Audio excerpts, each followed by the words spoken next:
Midwest Whitetail is brought to you by Realtree, Muddy Outdoors, Hoyt Archery, Fuse Accessories, Frigid Forage, Scott Archery, Cabela's, Trophy Rock, Night and Hail Game Calls, TrailCamPro.com, Bloodsport Arrows, Rocket Broadheads, and Nikon.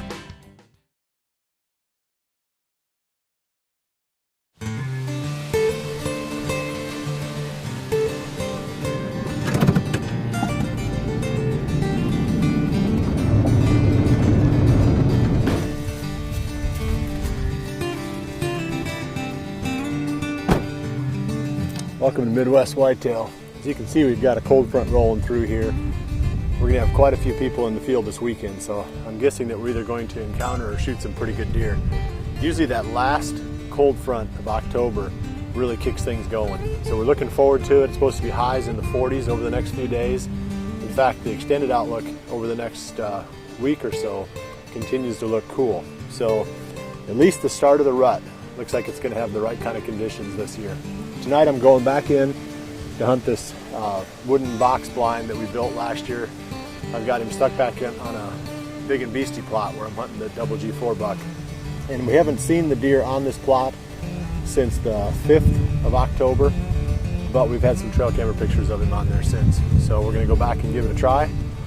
Hopefully he'll come out this evening.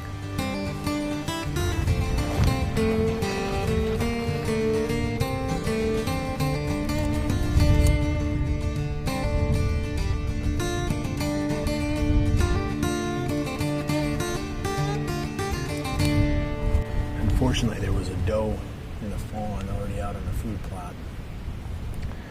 And I didn't see him until I'd already crested over the top of the hill, and they spotted me first. It's a problem with these cold front days, kind of gloomy, cold days. Deer a lot of times will come out a lot earlier than you expect. And we're out here plenty early. It's probably 4 hours before the end of the legal shooting time right now. Almost 4 hours and the deer are already out.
G4 came out.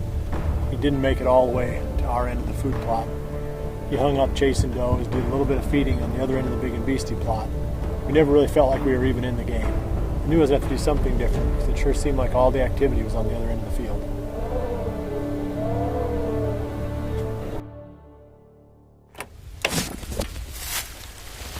It's the afternoon of the October 26th. And I moved that blind today during the middle of the day. And I'm going back in on the ridge where we've been seeing this double G4 buck here I guess it was yesterday evening. And he was just staying on the other end of the field. So I thought, once they accept the blind, a pretty good chance that even if I move it, shouldn't make a big difference to them. So we'll see if that's true or not. So it should give us a lot better angle on him, put us a lot closer to that buck if he comes out tonight. I'm gonna hit into the blind and we'll see what they think of it since I moved it.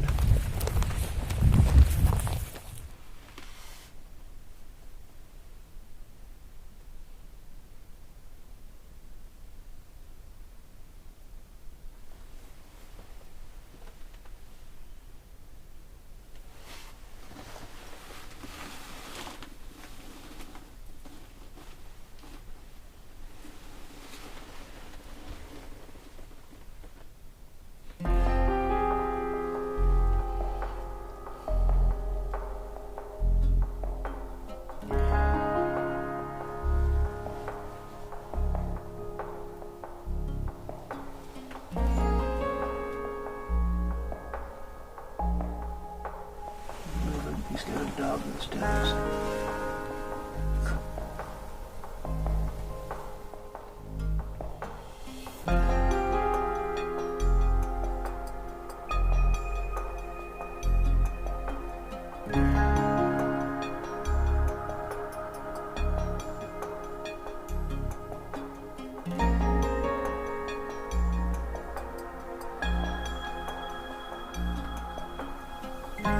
If it's a panic shot, I'm going to let him go. Then it's going to have to be controlled. It's not going to be something crazy because it's not worth it. And we just have to hang in here. We'll get him eventually with some kind of a shot that's makeable. Kind of typical to the way this buck has been behaving. He hung back. I don't think he's afraid of the blind or anything like that. It's just been bad luck, for me. But he's hanging back, feeding. And then right towards last light, he got it in his head that he was going to come up and follow some does past the blind. When he walked past the blind, he was somewhere between 40 and 45 yards away. And I wasn't at all tempted to try to stop him at that distance because I knew that he would be alert and staring at the blind if I did that. If he would have stopped on his own, I probably would have tried the 40-yard shot. About 45. Just stand still a second. I might try that.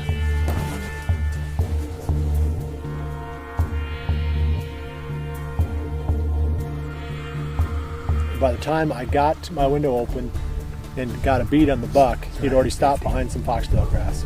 At this point, all I had to do was take 2 more steps and he'd be in the open.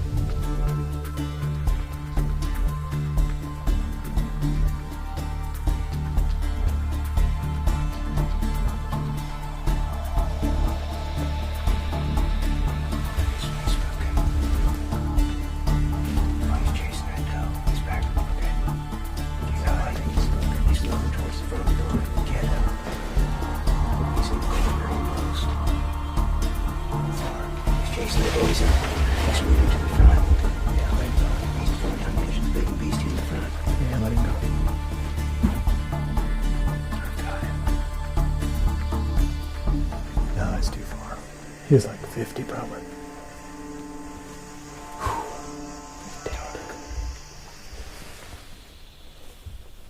Man, all he had to do was take a couple more steps and I had him there.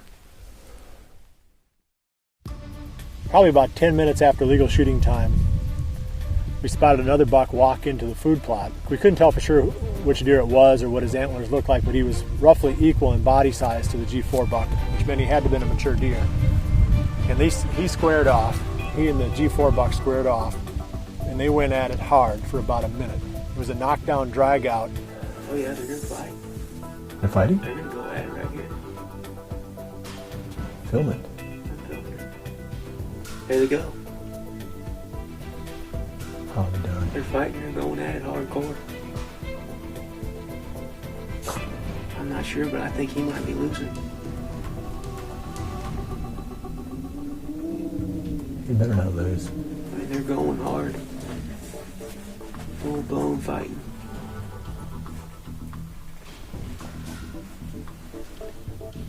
Are you filming it? Yeah. Can you actually see it? Well, one of them has the other one pinned to the ground. Oh my, they're both on the ground. They're tangled. No way. I was dead serious. Oh, no, they're apart now. They're chasing to the right. I lost them.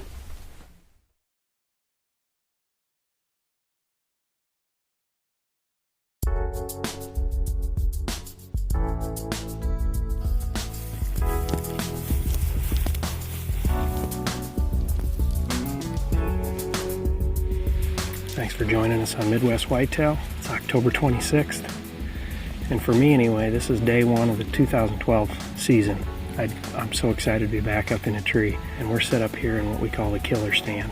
There's been a lot of coverage of this stand on the show over the last year. Hopefully we'll bring you some action tonight.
we were just sitting here talking.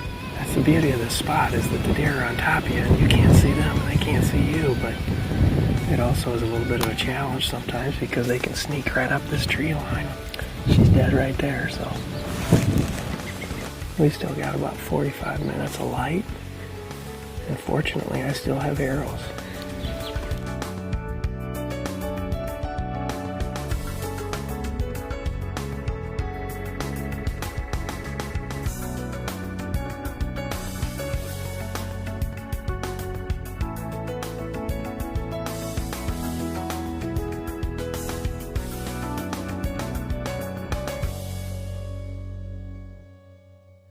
Well, that wraps up my first sit of the year. Pretty cool way to end the night. I had just 10 minutes before said I was surprised we hadn't seen at least a single buck, and had a nice buck chasing and grunting, pushing the does around out in the field there. I believe that's a deer we've nicknamed Krusty 2. If you recall back to the last couple of seasons, we've had quite a number of run-ins with a deer that we had nicknamed Krusty, and this is one that's real similar. Old deer, looks a lot like Krusty, mature deer. He'd be one that won't ever be a super high scoring deer, but he'd sure tempt you if he came by. Anyway, great way to end the first sit of the year, and we'll be back at it tomorrow. Thanks for watching. Heading back into the blind again this evening. Nothing's changed from yesterday. Same wind, still out of the north. And it's perfect where that blind is. Man, had it so close yesterday, and we don't know for sure what's going to happen back in there, though, because from looking at that video footage, it appeared that he lost the fight and got ran off there yesterday evening. That doesn't mean that just because the buck lost one fight that he's no longer going to be on that ridge. I think he'll still be there. I think their battle for dominance is more than just a one-time thing. So at least that's my theory and my hope, that he didn't get run out. But we're going to find out here, hopefully in a couple of hours. We'll know the answer to that question. Heading back in there to see.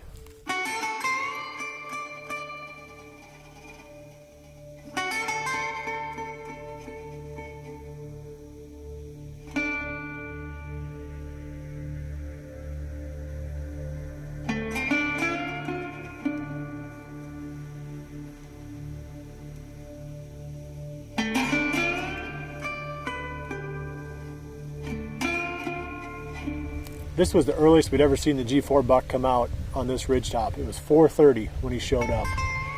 And he came up out of the ditch to our left, spent some time feeding. You know, I'm thinking he's out this early for sure at some point now in the next 2 hours of legal shooting time. He's going to come past this blind and feed on this big and beastie. But instead, unfortunately, he gets on this doe and runs her back down into the timber.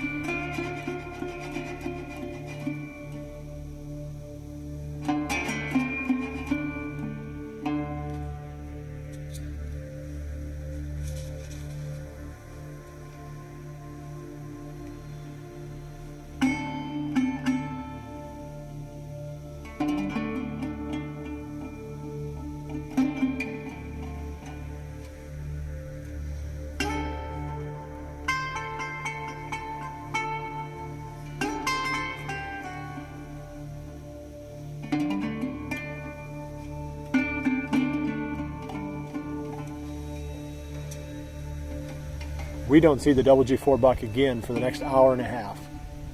He finally popped back out again on the field with about 5 minutes left of legal shooting time.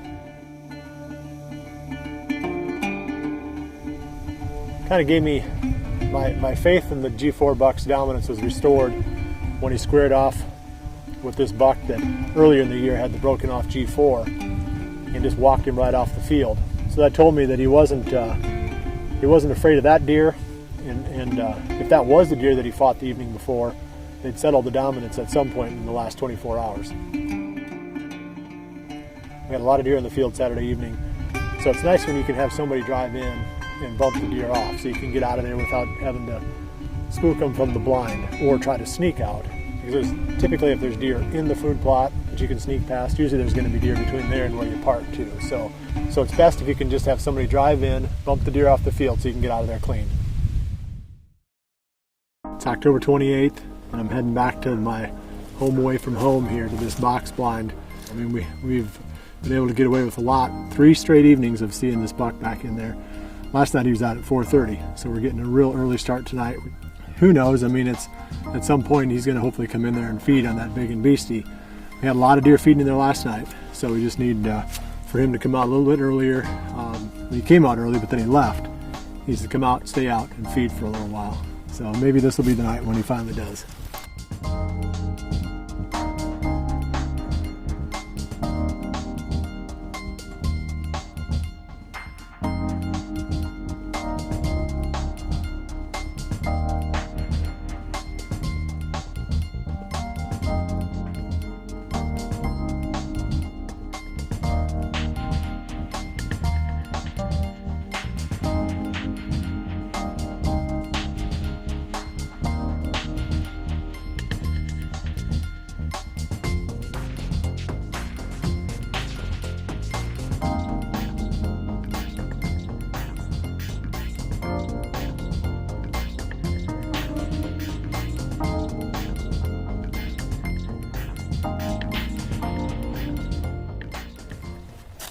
Well, that buck didn't come out tonight.